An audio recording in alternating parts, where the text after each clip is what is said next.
uma lamparina acesa possa encontrar na escuridão. E ele vai falar: os olhos do Senhor são como chamas de fogo.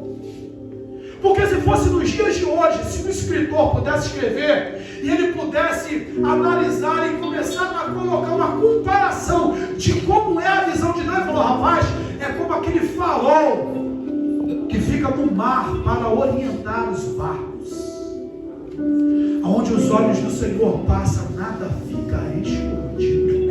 Aleluia, Jesus. Às vezes nós estamos até louvando a Deus com os lábios, mas só quem conhece o coração é Deus. É verdade. O salmista, no Salmo de número 139, ele vai dizer assim: ó Senhor, tu me sondas e me conheces o meu assentar e o meu levantar, e de longe esquadrinhas o meu caminho. Olha o que o salmista vai dizer: antes mesmo, Senhor, de eu abrir a boca para falar alguma coisa, Senhor, tu já sabes. Oh, glória a Deus. De quem nós estamos se escondendo. No mesmo Salmo de número 139, o salmista vai continuar dizendo: se eu subo aos céus, tu está lá. Se eu desço até o mais profundo abismo, ali eu te encontro. Como nós estamos servindo a um Deus Todo-Poderoso. Deus ainda está à procura dos verdadeiros adoradores que adoram em espírito e em verdade. Todas as nossas obras estão sendo escritas no livro da vida. E naquele grande dia, ele vai falar assim: Cristian, se aproxima. E o que é que eu tenho feito para o Senhor? Nós estamos falando aqui de um homem que a Bíblia vai dizer que não havia homem mais poderoso do que Jó. Na terra de Uz, em todo o Oriente, não se havia ninguém comparado a Jó.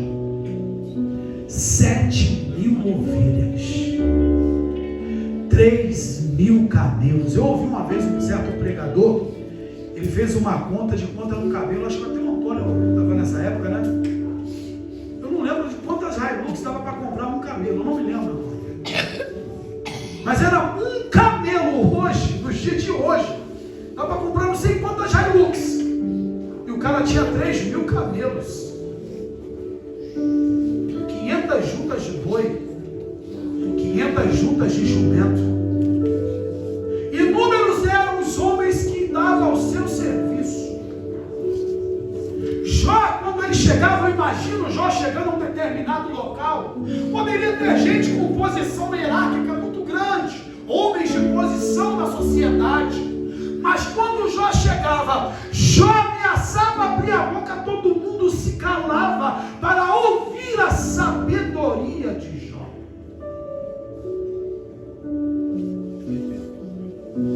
Um homem financeiramente falando, tranquilo. A sua família, 10 filhos, 7 homens e 3 meninas, mulheres. O homem era tão rico que todo dia tinha banquete na casa de um filho. E todos os filhos se juntavam na casa de cada um e convidavam as suas 3 irmãs para participar. Estou falando de banquete. Quando a Bíblia fala de banquete, irmão, não um pãozinho com ovo, é um banquete. Apesar que eu gosto, tá? Pãozinho com ovo eu gosto. Imagina este homem de Jó, porque tem gente que fala assim: ah, mas se o homem tiver dinheiro, já era nada, irmãos. Eu sempre digo que às vezes a humildade do caráter da pessoa fala tanto, que existem pessoas que muitas das vezes não tem dinheiro para comprar um papel higiênico, mas a soberba é lá em cima. E aí tu quer conhecer o homem, dá poder para ele. Como eu conheço pessoas que financeiramente está resolvido, como diz aqui os mineiros, é controlado, e tem uma humildade que é fora de série.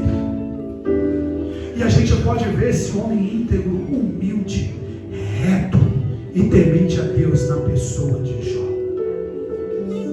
A Bíblia tem inúmeros personagens.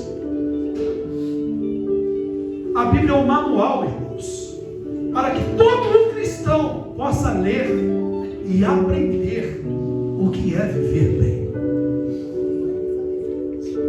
Jó, sim, era uma pessoa que nós poderíamos olhar e se espelhar,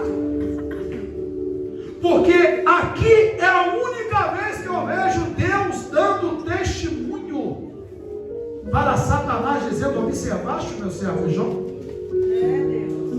Não há homem como ele na terra. Rapaz, estou falando de um Deus que sonda os corações.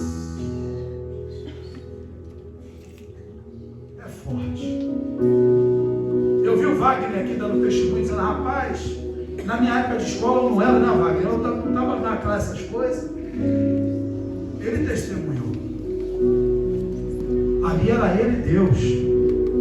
Mas o varão lá olhava para ele. E ele diz: venho de rodear a terra e de passear por ela. Uma das astutas ciladas do inimigo é ele querer saber aonde é que eu vou, o que eu falo longe das pessoas e como é que eu me comporto. João 10:10, Jesus ele fala que o ladrão vem senão para matar, roubar e destruir. O inimigo, adversário das nossas almas, Satanás, esse é o termo da palavra, adversário. Ele vem senão para matar, roubar e destruir. Tem muitas pessoas que brincam de ser crente. Tem muitas pessoas que vivem uma vida de alá vão ter, dando péssimos testemunhos aonde quer que vai. Só é crente quando está dentro da igreja, mas vai conversar com os vizinhos e perguntar: e fulano de tal? Ou chega perto da família dele e fala: como é que é esse plano? Nós estamos falando de um homem que o próprio Deus dá testemunho íntegro, integridade impecável, reto, temente a Deus, e que se desviava do mal. José se desviava.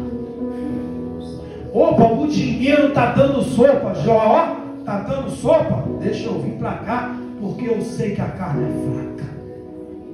Se desviava do mal. Eu poderia estar a noite toda a falar sobre o que é mal aos olhos de Deus, mas Jó tinha essa qualidade. Ele se desviava do mal.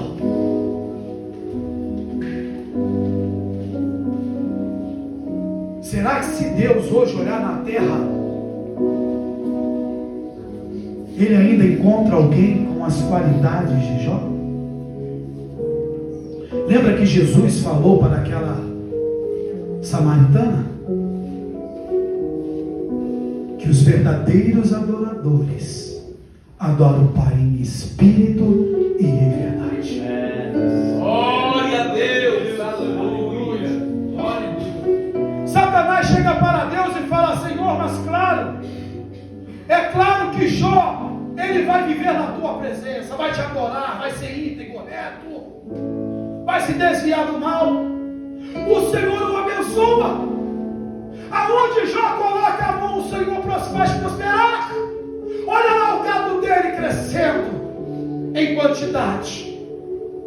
Vai, toca, tira tudo que ele tem, para ver se ele não blasfema na sua face. Eu falei aqui que um dos atributos divinos é a onisciência. E eu falei aqui que o salmista falou que antes de nós falarmos alguma coisa, Deus já sabe. Verdade. Deus conhecia Jó até mais do que ele próprio. Eu não gosto de usar o termo de Deus apostou, que Deus não aposta. Mas Deus sabia o que estava fazendo quando falou, então vai. Tira tudo que Jó tem. Só não toca na sua vida, porque a vida de Jó me pertence. Para o inimigo tocar na minha e na sua vida, ele tem que pedir permissão a Deus. Porque 1 Pedro vai dizer que nós somos propriedades exclusivas dele. E quem é de Deus, o maligno não toca.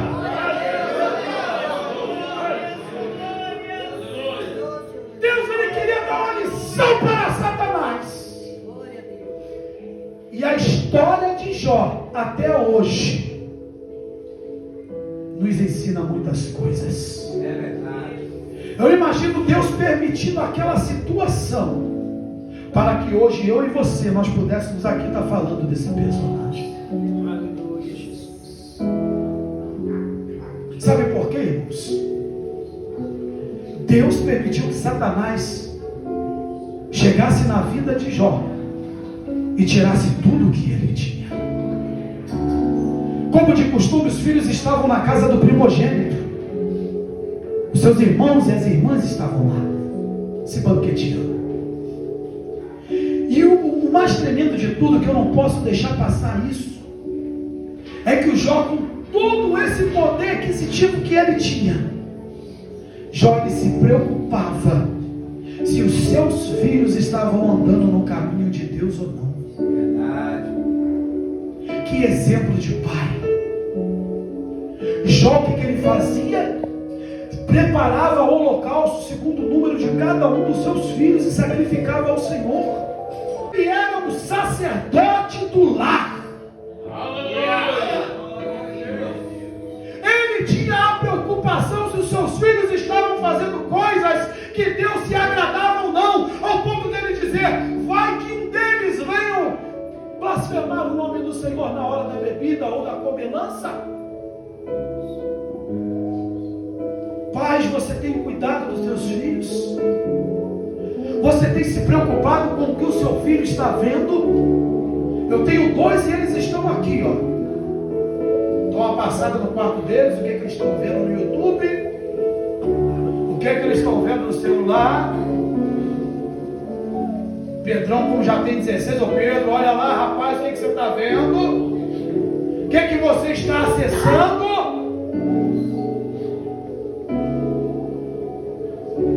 Porque é importante nós nos preocuparmos com a saúde espiritual da nossa família. Oh, glória a Deus. E Jó tinha isso. E os filhos estavam lá naquele banquete. Deus permitiu que Satanás viesse. E a Bíblia vai dizer então que os bois e os jumentos estavam pastando. E vieram os salmeus em bando, e agora mataram os seus servos que estavam tomando conta tanto dos bois como dos jumentos, e levaram todos eles. Mataram os seus servos a fio de espada.